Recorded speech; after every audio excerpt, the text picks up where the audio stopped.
उत्तराखंड की खबरों की अब बात कर लेते हैं। उत्तराखंड में जबरन धर्म परिवर्तन पर कानून सख्त हो गया है। राज्यपाल ने धर्मांतरण विरोधी कानून को मंजूरी दे दी है। राज्यपाल की मंजूरी के बाद प्रदेश में कानून लागू हो गया है। गैर कानूनी रूप से धर्म बदलवाने पर सख्त होगी कार्रवाई। कानून के तहत अपराधी मिलने पर 10 साल की सजा होगी। आरोपी पर लगाया जा सकता है 50,000 का जुर्माना। जी हां, अब जिस तरीके से धर्म बदलवा दिया जाता है बगैर कानून के, गैर कानूनी तरीके से अगर धर्म परिवर्तन किया जाएगा तो कार्रवाई होगी। आरोपी पर जुर्माना लग सकता है। उत्तराखंड में जबरन धर्म परिवर्तन पर कानून को सख्त कर दिया गया है। राज्यपाल ने धर्मांतरण विरोधी कानून को मंजूरी भी दे दी है। राज्यपाल की मंजूरी के बाद प्रदेश में अब ये कानून लागू हो जाएगा। गैर कानूनी रूप से धर्म बदलवाने पर सख्त कार्रवाई होगी। ये उन लोगों के लिए है जो जबरन धर्म परिवर्तन करवा देते हैं।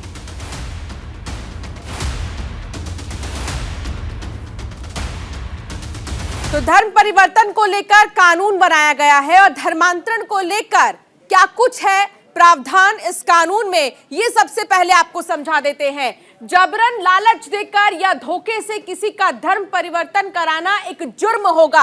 अगर जबरदस्ती किसी का धर्म परिवर्तन कराया जा रहा है वो किसी जुर्म से कम नहीं होगा।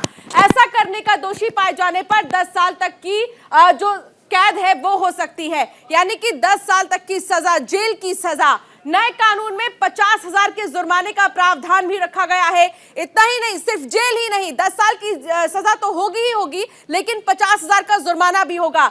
धर्मांतरण कराने का दोषी पाए जाने वाले को 5 लाख रुपए पीड़ित को देने होंगे और जो पीड़ित है उसको 5 लाख रुपए देने होंगे, यानी कि सोच समझ कर अब धर्म परिवर्तन कराना होगा। उत्तराखंड में 2018 में ये कानून बनाया गया। उसमें जबरन या प्रलोभन से धर्मांतरण पर 1 से 5 साल की सजा का प्रावधान था और अब एक बार फिर से इसको सख्त कर दिया गया है।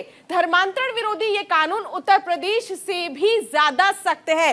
तो उत्तराखंड की अगर हम बात करें तो उत्तराखंड में इस कानून को और भी ज्यादा सख्त बना दिया गया है। कुल मिलाकर अब देखा जाए अगर तो धर्मांतरण अगर जबरन कराया जाता है तो पीड़ित को 5 लाख रुपए देना होगा और जिसने कराया है उसको 50,000 का जुर्माना और 10 साल की सजा होगी। खबरों में आगे बढ़ेंगे। उत्तराखंड दौरे पर रक्षा मंत्री राजनाथ सिंह है। SRHU के 5वें दीक्षांत समारोह में वो शामिल होंगे। सीएम पुष्कर सिंह धामी भी कार्यक्रम में शामिल होंगे। 24 टॉपर छात्र छात्राओं को एकेडमिक अवार्ड मिलेगा। 5 शोधकर्ताओं को, शोधार्थियों को PhD की उपाधि भी दी जाएगी। दीक्षांत समारोह में 1316 छात्रों को डिग्री भी दी जाएगी। तो आज राजनाथ सिंह उत्तराखंड में है और उत्तराखंड में SRHU में वहां पर दीक्षांत समारोह में शामिल होंगे राजनाथ सिंह।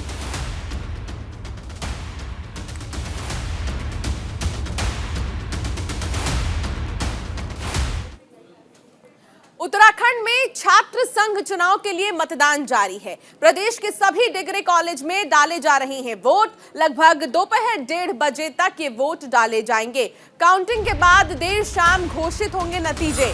चुनाव को लेकर सुरक्षा के कड़े इंतजाम भी कर दिए गए हैं। तो छात्र संघ आज वोट डालेगा और आज लगभग 1:30 बजे से ही वोटिंग का जो सिलसिला है वो शुरू हो जाएगा। दोपहर 1:30 बजे वोट डाले जाएंगे। काउंटिंग के बाद देर शाम नतीजे भी आ जाएंगे, नतीजे घोषित किए जाएंगे। और ये देखिए कैसे प्रचार प्रसार किया जा रहा है कॉलेज में। उत्तराखंड में छात्र संघ के चुनाव हैं। प्रदेश के सभी डिग्री कॉलेजों में वोट डाले जा रहे हैं।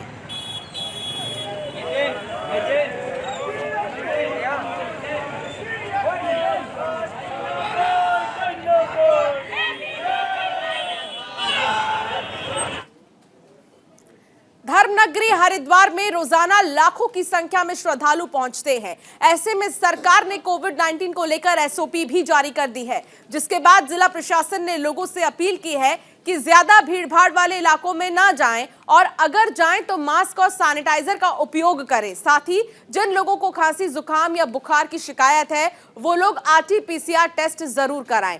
जिलाधिकारी विनय शंकर पांडे ने कहा है कि अभी बहुत पैनिक होने की आवश्यकता नहीं है, लोगों को सावधानी बरतने की जरूरत है। साथ ही उन्होंने कहा कि लोगों को प्रचार प्रसार के जरिए जागरूक किया जा रहा है। स्वास्थ्य विभाग को भी अलर्ट रहने के आदेश दे दिए गए हैं।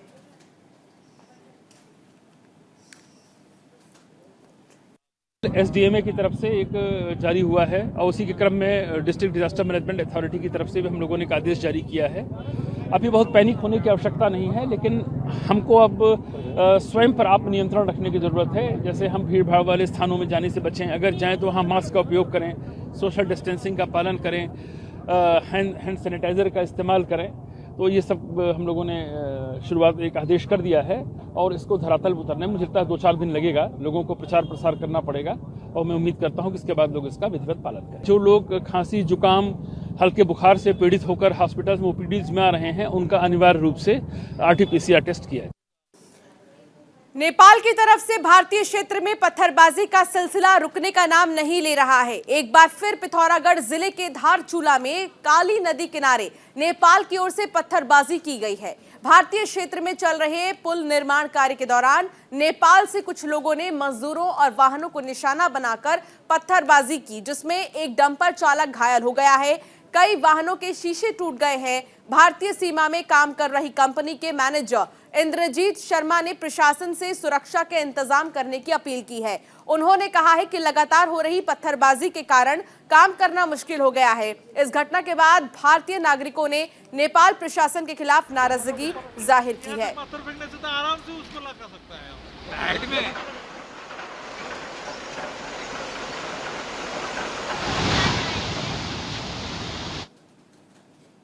आज दोबारा से पत्थरबाजी हुई है। लगभग 10-20 बार आज पत्थरबाजी हो गई है। लगभग 1 घंटे से पत्थरबाजी हो रही है, जिससे कि आज हमारा 2 डंपर और 1 पोकलेन का शीशा टूट चुका है और हमारे एक डंपर के ड्राइवर के हाथ में चोट भी आई है।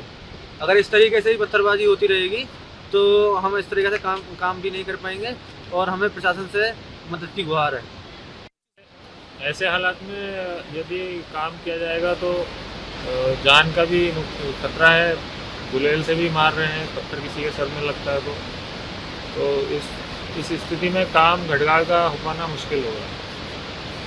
कि नेपाल जो ये अपना इतना अभद्र व्यवहार कर रही है, भारत के धैर्य की परीक्षा ले रही है, कहीं ऐसा न हो कि इस धैर्य को खत्म होकर कहीं दोनों देशों की आम जनताओं को इसका खामियाजा भुगतना पड़े। बार बार हम नेपाल से अनुरोध करते हैं कि ये हरकतें न किया जाए, लेकिन उनके तरफ से बार बार ये हरकतें किया जा रही, पत्थरबाजी कर रहे हैं। तो ऐसे में नेपाल की प्रशासन के सामने ही पत्थरबाजी किया जा रहा है, तो नेपाल की प्रशासन आखिर चुप क्यों है? मैं नेपाल के प्रशासन से कहना चाहती हूँ कि आखिर आपके द्वारा भारत के रोज जो बहू बेटी का रिश्ता है उसमें इतना नाजायज फायदा क्यों आप इसको उठाना चाहते हैं? अगर ये पत्थरबाजी का सिलसिला तुरंत बंद नहीं होगा तो इसका खामियाजा ना दोनों देशों को भुगतना पड़ेगा और दोनों देशों के लोगों को भुगतना पड़ेगा। कहीं ऐसा ना हो कि इसका खामियाजा ना अंतर्राष्ट्रीय पुल को बंद करके हम फिर अंतर्राष्ट्रीय पुल को बंद करना पड़े। रुड़की में बीजेपी नेता के साथ मारपीट के आरोप में पुलिस ने भीम आर्मी के 2 नामजद नेता सहित करीब 40 अज्ञात लोगों के खिलाफ मुकदमा दर्ज किया है। मुकदमा दर्ज होने के बाद भी भीम आर्मी कार्यकर्ताओं ने सिविल लाइन कोतवाली का घेराव किया। इस दौरान भीम आर्मी कार्यकर्ताओं ने कहा कि उन पर झूठे मुकदमे दर्ज किए गए हैं। कोतवाली पहुंचे भीम आर्मी प्रदेश अध्यक्ष महक सिंह ने मुकदमे वापस न होने पर बड़े आंदोलन की चेतावनी दे दी है। पीछे से एक भाजपा के नेता हैं, मुझे तो अभी पता चला कि वो नेता भी है। वैसे तो भूमाफिया के नाम से उन्हें लोग जानते हैं। कोई राम कुमार है, उनकी गाड़ी पीछे से आई तो उनकी गाड़ी हल्की सी जो है, उनकी गाड़ी में जिलाध्यक्ष जी की गाड़ी टकरा जाती है, हमारे जिलाध्यक्ष है संगठन के।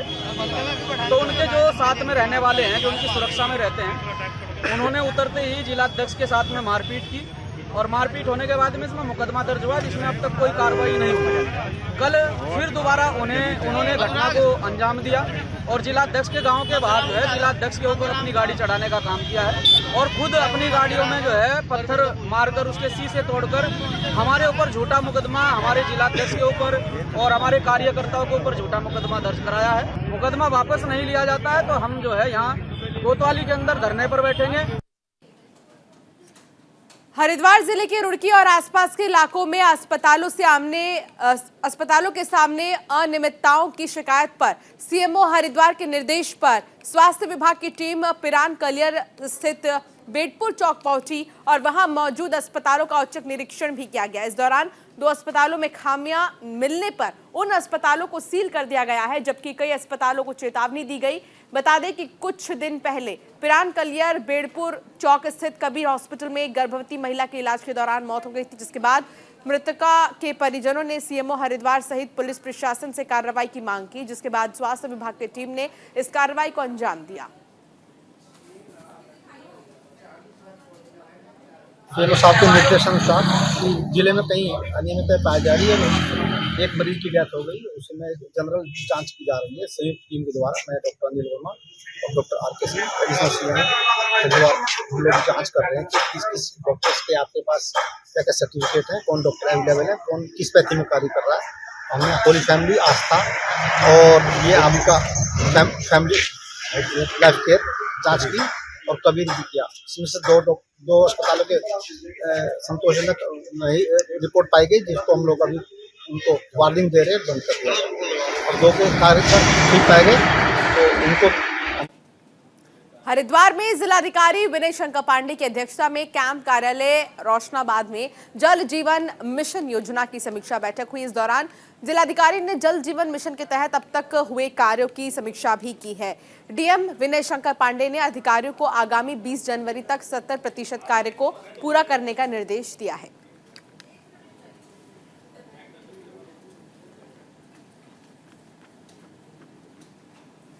तो जल जीवन मिशन योजना की समीक्षा बैठक की गई। डीएम ने काम में तेजी लाने के भी निर्देश दिए हैं। जिलाधिकारी की तरफ से इस मीटिंग में कहा गया है कि जो भी काम किया जा रहा है या जो भी काम पेंडिंग पड़े हैं उनको जल्द से जल्द पूरा किया जाए।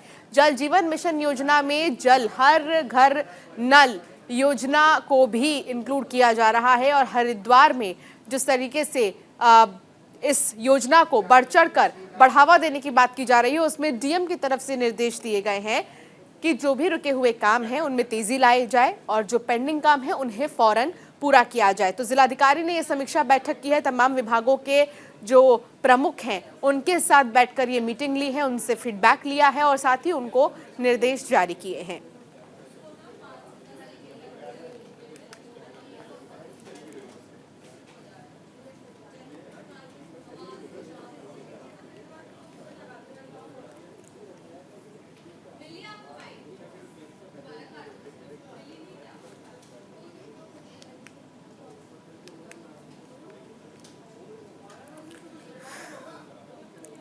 उत्तराखंड सरकार ने सुशासन के क्षेत्र में अच्छा काम करने पर सुशासन पुरस्कार 2021 से 22 के लिए हरिद्वार के एसएसपी अजय सिंह को चुना है। ये भी बता दें कि हरिद्वार का कार्यभार संभालने से पहले एसएसपी एसटीएफ के महत्वपूर्ण पद पर थे, जहां इनके 22 महीने के कार्यकाल में रात दिन एक कर मेहनत, लगन और सूझबूझ से एक से बढ़कर एक शानदार खुलासे किए गए और सफलता के नए पायदान को छुआ गया। एसएसपी अजय सिंह ने आम जनता का भरोसा जीता है, जिसके बाद एसटीएफ के सुनहरे कार्यकाल को आम जनता के साथ साथ अब सरकार ने भी सराहा है। तो एसएसपी अजय सिंह ने बहुत महत्वपूर्ण भूमिकाएं निभाई हैं अपनी। सरकार ने एसएसपी अजय सिंह को सराहा है, उनके काम को सराहा है।